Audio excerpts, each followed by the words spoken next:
here is Les Feldick. Okay, good to see everybody back with us, and we trust you've enjoyed your coffee. And now we'll go right back into 1 Corinthians chapter 3, and we dealt quite at length in verse 10, so we'll go to verse 11 next. And again, for those of you in our television audience, we just like to let people know this is an informal Bible study. We don't wear any denominational labels, and all we try to do is help folk to see what the book says. I told a gentleman on the phone again this morning, listen, someday when you stand before the Lord's throne, whichever one it is, He's not going to ask you, were you obedient to your church or your denomination? Have you been obedient to the Word? And that's what's going to count for eternity, and that, of course, is all I keep hammering home at people. What does the book say? I don't tell you what my denomination teaches. I don't tell you what someone else says. We're just going to try to discern what the Word says. Now, I don't claim to have all the answers. I don't claim to have any special revelations.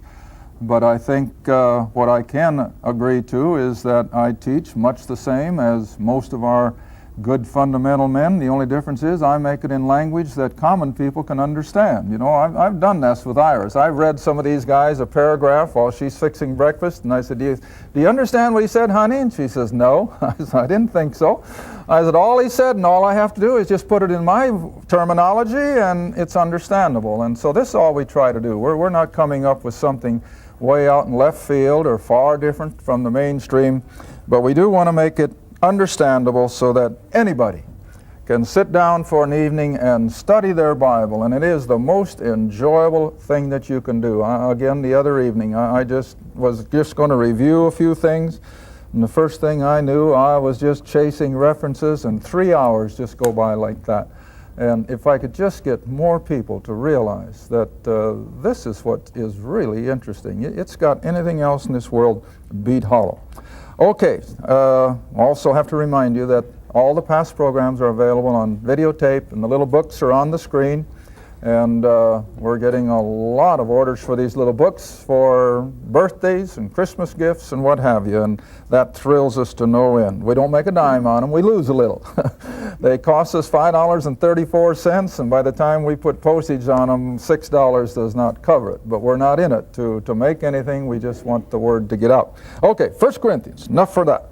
1 Corinthians chapter 3, and now coming in at verse 11, where Paul writes, for other foundation can no man lay than that is laid, and that is Jesus Christ. Now you see, we've got a lot of cults and religions who have come on the scene, even in the last several hundred years, who claim to have further revelation. They claim that their prophet came later than Jesus, and consequently he has revelations that Jesus didn't have, and so forth. But listen, that's not what this verse says. This verse says that when Paul laid the foundation for the church, which was the finished work of the cross, that's it. No one can add to it. You know, I've told my class, and I think I've even told the television audience, if you're reading a book, and I don't care how good it is, and all of a sudden that author comes along and says, well, now I've had a special revelation, the like of which no one else has ever had. Hey, you just close that book and you pitch it in the nearest fireplace or wastebasket, because that's the only place it belongs. And here it is. This is complete. Everything we need to know is between these two covers. Now, this isn't all we'd like to know. There are a lot of things that I still ask about, you ask about. God hasn't seen fit to reveal it. But everything we need to know is in this book. And so that's been laid. The foundation is laid. I think I've also referred to it previously, a couple years ago. One of our major news magazines, and I can't put the name on it because I don't remember which one it was, but many of you will remember the article. It was a cover story of all the great men down through history who made an impact on civilization. And they had the Apostle Paul as one of them, because he was the founder of Christianity. And I just couldn't believe it. You know, as a rule, they say it was Jesus who was founder of Christianity. No, Jesus didn't found it. Paul did. And he founded it on Jesus Christ, of course. But see, Jesus never promoted the fact that he had died and shed his blood. He couldn't. It hadn't happened yet. And the 12 certainly didn't understand it because they had no idea he was going to die. In fact, the verse, we haven't looked at some of these things in a long time. Go back with me to Luke 18. Sometimes I have to use some of these older references that we haven't had in a long time to refresh our memories, and especially those that have just tuned in recently. And we know that every day we get new listeners. All right, Luke 18, verse 31. And if you think that Jesus and the 12 preached our gospel, you better think again. How could they? First place, he hadn't died. Second place, he certainly hadn't been raised from the dead. And the third place, it was still confined to Israel. All right, now look what he says in Luke 18, verse 31. Then he took unto him the 12, and he said unto them, Behold, we go up to Jerusalem, and all things that are written by the prophets concerning the Son of Man shall be accomplished. Now, of course, this was all back in prophecy. For he, speaking of himself, shall be delivered unto the Gentiles, shall be mocked and spitefully entreated and spitted on. They shall scourge him, put him to death, and the third day he shall rise again. He knew what was going to happen. He knew the end from the beginning. But look at the next verse. And they, the 12, and they understood none of these things. And this saying was hid from them, neither knew they the things which were spoken. Now, isn't it obvious? Because you see, at his crucifixion, did they just stand there blatant and say, hey, don't worry, he's going to be raised from the dead? No. What did they do? Hey, they scattered like a bunch of quail. And so far as the 12 were concerned, only leaving Judas out. Now the 11. What did they think? It was all over. He didn't bring in the kingdom. He was going to die. He's dead. However, what point in time you want to put it. And as I've asked my classes in Oklahoma over and over, where were those 11 men and those other followers like Mary and so forth on resurrection morning? Well, they certainly weren't at the tomb waiting for him to come out, were they? No. They were bemoaning the fact that it was all over. Well, they didn't know. So how could they preach a gospel based on death, burial, and resurrection? Well, they couldn't, because it hadn't happened yet. But all right, now then, this apostle, as he defends himself over and over, this is all he knows, how that Christ died for the sins of the world, and that he rose from the dead victorious, and by his life and death we're justified from all things. All right, so that's the foundation of the Christian faith. It's the foundation for anyone who is going to go to an eternity in the presence of God. Anything short of the finished work of the cross, I'm afraid people are doomed to a lost eternity. And as I've told people over and over, I don't point the finger at anybody. I'll never look at someone and say, hey, you're lost. That's not my prerogative. I can't look on anyone's heart. But I can say, if Jesus Christ and his finished work isn't the foundation of your faith, boy, you're in pretty shaky ground. All right, now then let's go to verse 12. Paul has involved us in a building process. He's the master builder. He started the foundation. Now, general run-of-the-mill believers are going to be building on that foundation for the next, well, almost now 2,000 years. Not quite. From AD 29 or 30 up until the present isn't quite a full 2,000 years, but we're getting close. And all these believers down through these last centuries have been building on this foundation. We are building on this foundation. And we're adding to that building. Now, usually I like to refer to a wall. Maybe a wall of cement blocks or of brick or whatever. And we're involved in mixing the mortar and laying the brick and being meticulous on how we build, because after all, our section of the wall is going to be examined someday by those fiery eyes of the Lord Jesus. All right, now, as we embark on our Christian walk, God gives us 6 materials to build with. Isn't that amazing? He tells us what we can build with. We can use gold, silver, and precious stones, or we can use wood, hay, and stubble, or a combination of all 6. And that's what we all are doing. Now, well, the first thing I always have to remind folks, do you find gold laying just right outside the front door? Do you find silver just outside your door? Do you find precious stones just by walking down the street? No, you've got to go up into the rough country usually to find those kind of precious items. And it takes hard work. Iris and I ran into an old gold miner when we were out in the Rocky Mountains one time, and boy, we got a lesson on gold mining. And he was an old prospector living there all by himself, and we just had a good time. But you know what I found out? He worked hard for every ounce of gold that he was able to dig out. All right, now it's the same way with the silver and the precious stones. They don't come easy. But now you see wood, hay, and stubble, hey, that's everywhere.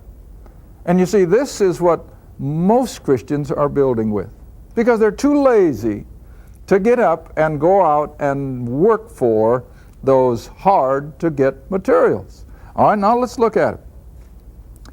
If you build upon this foundation, remember, Christ has to be the foundation. We have to have faith in His finished work before we're even given the opportunity to add to His building. And now He has given us then gold, silver, precious stones, wood, hay, and stubble. Now verse 13.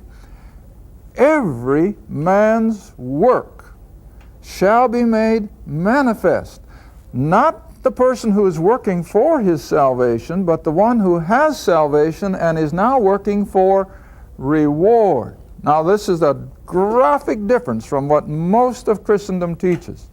Most of Christendom has the idea that you work to attain salvation somehow or other. But listen, you work absolutely not at all for salvation. It's all of grace by faith plus nothing. But once we've entered in to that glorious salvation experience, then God expects us to work for reward. And what's the purpose of working? Well, of course, to enhance His work, to enhance the kingdom, as we so often say, and to bring honor and glory to His name. He's still the sovereign God, and we are still nothing but His little worker bees. You know, I used that analogy in our last taping. All right. We are to work for reward. Now I'd like to have you turn, if you will, with me to 1 Corinthians, same little book we're in, but chapter 9. 1 Corinthians chapter 9. Verse 24. 1 Corinthians chapter 9, verse 24. And of course, Paul, a lot of times in his writings, likes to make analogies with common ordinary things that everybody understood. Sometimes he makes an analogy of a Roman soldier in Ephesians 6, for example. Other times he can make an analogy to a farmer or a businessman. But here he's going to use the analogy of the Olympics. He's going to talk about people who are running in a race. All right, verse 24, 1 Corinthians 9. Know ye not that they who run in a race run all, or all run, but one receiveth the prize. Well, who? The winner. See, that stands to reason. So one receives the prize. Now Paul says that as believers working in this building process, now bring it into the analogy of a foot race, run that you may obtain. Not salvation, remember, you've already attained that by your faith. But now as a believer, we are to run to win the race. Who would ever enter a race with the idea, well, I don't even want to win? Of course not. The mentality has to be, I want to win.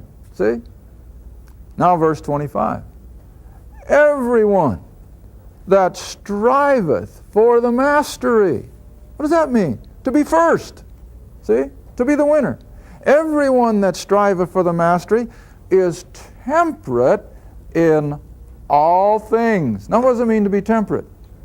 Hey, you maintain a balance. You don't go clear off to the right. You don't go clear off to the left. You maintain a middle balance. Now, I've used that example in my classes over and over. It works in disciplining your kids. You cannot over-discipline, or you're going to have a bunch of rebels. You cannot under-discipline, or you're also going to have a bunch of rebels. But you have to maintain that middle-of-the-road, temperate idea of discipline. It's the same way in business. You show me a man who is covered up with inventory, he doesn't even know where things are, and I'll show you a man who won't be in business very long. But on the other hand, you show me a man in business and his shelves are bare, and you go in and want to buy something, he says, no, I haven't got it, but I'll order it for you. He's not going to be in business very long, is he? So you have to maintain that temperate balance. Now, it's the same way in running the Christian life. You don't go clear off on the deep end to the right, you don't go clear off to the left, but you maintain that balance, that being temperate in all things. All right, and so with preparing for the foot race. They didn't all of a sudden become gluttons in order to build up their energy level. They didn't all of a sudden spend all their time sleeping so that their body could rest. But on the other hand, it wouldn't do any good to starve themselves or to work themselves to death because they wouldn't have energy to run. So what did it maintain? A balance. And so it's the same way in our Christian experience. We have to maintain a balance in everything we do. All right, now then he says, these runners in the foot race, they do it to obtain a corruptible crown. You know what that meant? Back in Paul's days, they didn't give them a gold medal or a silver medal. They gave them a wreath, just made of plant leaves. That's all. Well, by the time they went home from the games, maybe in Greece, by the time they got back to Babylon or from wherever they might have come, what had happened to it? Hey, it had all withered. All it was good for was put between the pages of a book. See, it was corruptible. It died. But oh, we don't work for something like that. See, we are working or running to obtain an incorruptible. Oh, what a difference. What a difference. You know, I was thinking on the way up, and Iris will always agree, you know, I don't hardly say a word that whole 90 miles. But I was thinking, if only the human race could get a glimpse of the eternity that is waiting for us who believe, we would just say, what is 70 years? It's nothing in the light of eternity. It's nothing. And yet, you see, even believers are so tied to this world, they are so blind to the glory that's out there, that we get our priorities all mixed up. But Paul says, run to win the prize, not salvation, we've got that, but oh, that we might have the reward that's going to go with the salvation. Now remember, this was all the way through the Scriptures. Have I got time? Come all the way back with me to Genesis chapter 15. All the way back. Been a long time since we've been in Genesis. Genesis 15. Drop down to verse 8. And here God's dealing with Abraham. Genesis 15, 8. And God dealing with old Abram. And, or is it Abraham already? I guess it is. But anyway, he's already a believer. He was a believer when he left Ur of the Chaldees, years and years previous to this. But now God's promising him a territory of land. All right, now look at it. Verse 8. Well, read verse 7. And he said unto him, I am the Lord that brought thee out of the Ur of the Chaldees. In other words, I am the one who saved you. I'm the one who declared you a righteous man. And I'm going to give you this land to inherit it. Now look at Abraham's response. How shall I know that I shall inherit it? Well, because God promised that he was going to be rewarded with the deed to this land of what now we call Palestine.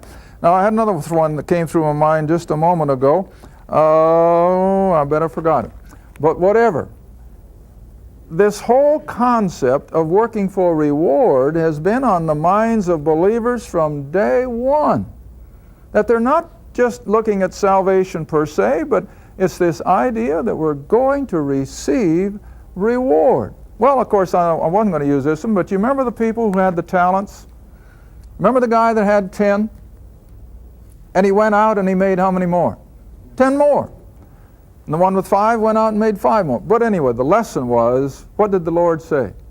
The one who hustled and went out and made 10 more, he's going to rule over 10 cities in the kingdom. In other words, he's going to get reward in eternity.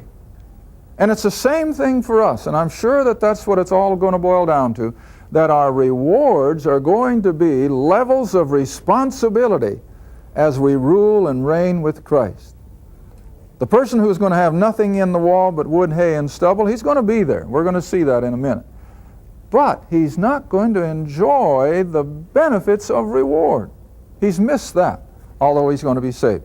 All right, now let's see. Where was it? 1 Corinthians chapter 3. Now I want you to go to 2 Corinthians, if you will, chapter 5. 2 Corinthians chapter 5. Where will this whole idea of rewards come to the fore? Well, you see, immediately after the rapture and we're brought up into glory with the Lord Jesus, and the tribulation is going to unfold down here below, we've got a great event in heaven going to take place. And here it is now. Come down to 2 Corinthians chapter 5 and, let's see, verse 8. I think it's a good place to start. 2 Corinthians chapter 5, verse 8.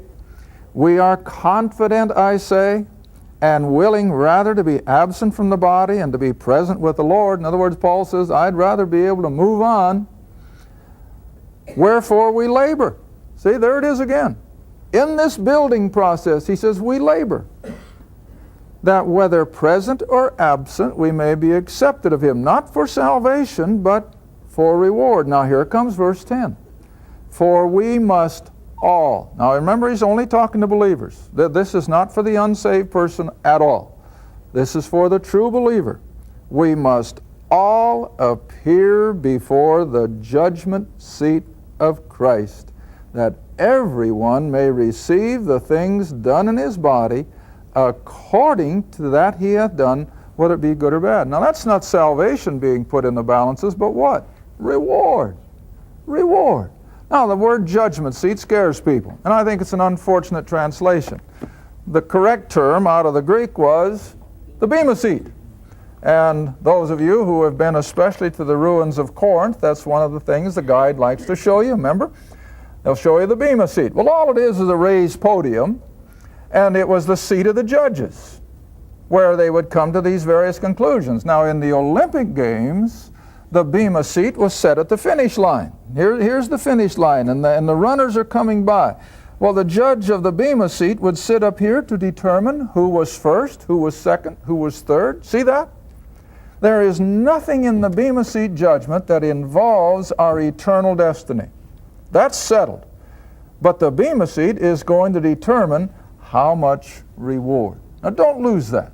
That as a believer, yes, our salvation was settled the moment we believed. That's settled. That's done. But we're not to just sit down in an easy chair and let life go by. We're to get busy. We're to work. For number one, to bring glory to our God's name, but also for our own personal benefit of reward. Now, I've taught this way, way back, and I've always used the analogy, if I had the opportunity to be a Dallas Cowboy quarterback or sit clear up in the euchre seats, I'd rather be the quarterback. Even if it would get your head knocked off once in a while, that'd be fun. But to sit way up there in the stands, comparatively, hey, no contest. Oh, I know it's going to be the same way when the Lord brings us into His kingdom experience. We're either going to be sitting on the sidelines, we're there, and remember, there's no sin, so there'll be no envy or jealousy or anything like that. But won't it be a lot more exciting to be involved in all the activity? Well, of course it will be. And so this is the whole idea of rewards. Never confuse it with salvation. You don't work 1 ounce for salvation. That's a gift of God, Paul said. But rewards, yes, we work for them. All right, now let's come back to 1 Corinthians chapter 3, and let's move on. Here he explains it graphically. How these 6 materials are going to be sifted out in our section of the wall. Now I'm coming back to that just to show that we're building. We're building our section of the wall. And so every man's work, verse 13, every man's work, as a believer now, every man's work shall be made manifest. And I've defined that over and over as put in the spotlight, just like putting a slide in your microscope. You don't see a thing until you turn on that bright light underneath it. And then all of a sudden, all those little living creatures are manifested. Why? Because they're put in the spotlight. All right, now the same way here. We're going to put at that judgment seat of Christ, we're going to be put into the spotlight for our moment of time, personally, in front of the Lord Jesus. Yes, we are. We're going to, every one of us, appear before Him personally. Now you say, how can He do all that in 7 years? Well, now remember, when we step out of time, we step into eternity, and eternity, there's no 60-second clock. That's the difference. Unreal? Yeah, I know it is. But there is no 5 minutes back or 5 minutes forward in eternity. It's all now. But whatever, we're going to come before the Lord Jesus personally, and He's going to examine our work with His fiery eyes. All right, read on. It shall be revealed or tested by fire, and the fire shall try or test every man's work of what sort it is. Well, now what's the fire? Well, it's those fiery eyes of the Lord Jesus as we have them described back in Revelation. And He has eyes as of fire. Now, it doesn't mean that they're actually flames flying out, but they are so penetrating. Have you ever looked at someone that just seems like they can look right through you? Sure you have. All right, that's nothing compared to those eyes of the Lord Jesus. When He looks at our life and He looks at our reward status, and the wood, hay, and stubble is going to go up in a puff of smoke. Nothing left, but only the wood, only the gold, silver, and precious stone. All right, now I got to quickly in 30 seconds hit the next verse. I don't leave you hanging on a thread. So any man's work which abides that he has built thereupon, he shall receive a reward. Now let's come to verse 15 quickly. The man's work that is burned shall suffer loss, but he himself shall be saved. See that? He shall be saved, but he'll suffer loss of reward.